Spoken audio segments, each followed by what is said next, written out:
Қайырлы күн баршаңызға, менің каналыма қош келіпсіздер. Бүгін мен сіздермен керемет етті бәліштің рецептімен бөлісемін. Сіздерге ұнайтынына 100% сенімдімін. Себебі бұл рецепті үнемі өзім қолданамын. Үйіміздегілерге де қатты ұнайды. Қамыры да песочный сияқты қатпарлы болып керемет болып шығады. Салмасының өзі толықтай пісіп, әдемі болып шығады. Видеоны соңына дейін қараңыздар, міндетті түрде жасап көріңіздер. Ең алдымен ыдысымызға ерітілген сары майымызды, содан соң қаймағымызды салып, үстіне жұмыртқамызды салып, шым-шым тұзымызды салып, жақсылап венчиктің көмегімен араластырып аламыз.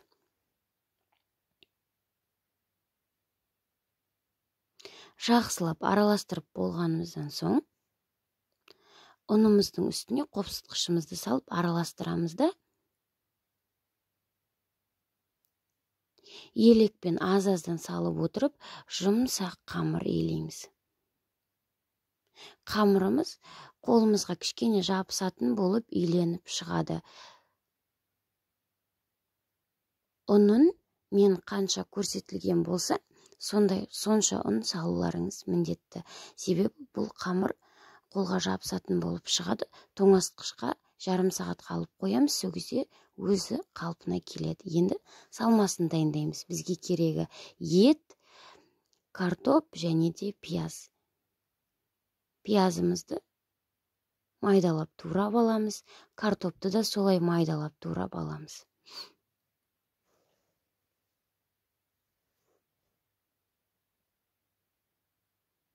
Үстіне тұзымызды шамамен саламыз, және де қара бұрышымызды саламыз.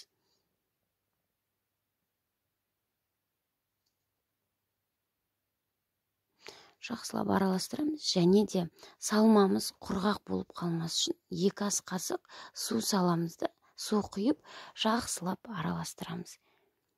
Енді қамырымызды тоңазытқыштан алып, 2-ге бөліп аламыз.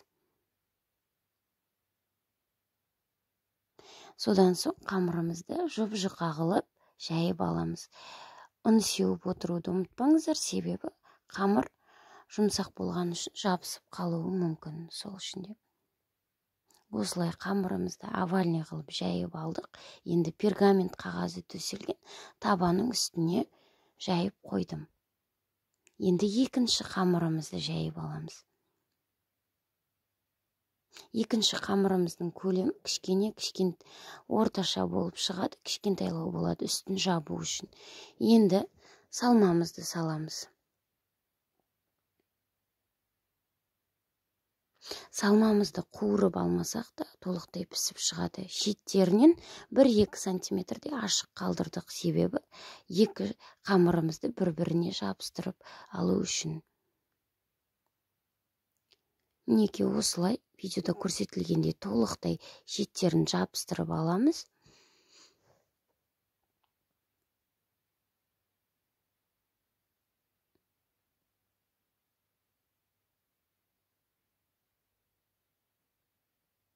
Толықтай жабыстырып болғанымыздан соң видеода көрсетілгендей әдемілік үшін жабыстырып шығамыз. Енді бір жұмыртқамызды вилканың көмегімен көпіртіп аламыз да, толықтай бәліштің үстіне, жандарына, барлық жеріне тигізіп жағып шығамыз. Міндетті түрде қызып тұрған духовкаға 180 градуста пісіріп аламыз.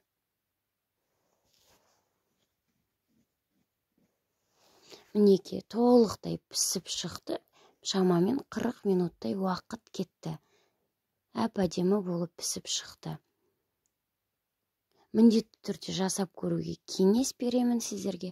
Ортасындағы салмасы да толықтай пісіп шықты. Қамырымыз да қатпарлы болып, әдемі болып шықты. Мінекей өздеріңіз көріп тұрғандай, міндетті түрде жасап көріңіздер. Каналға тіркелуді ұмытпаңыздар, лайк, комментарий жазыңыздар. Сіздермен болған мен Райхан.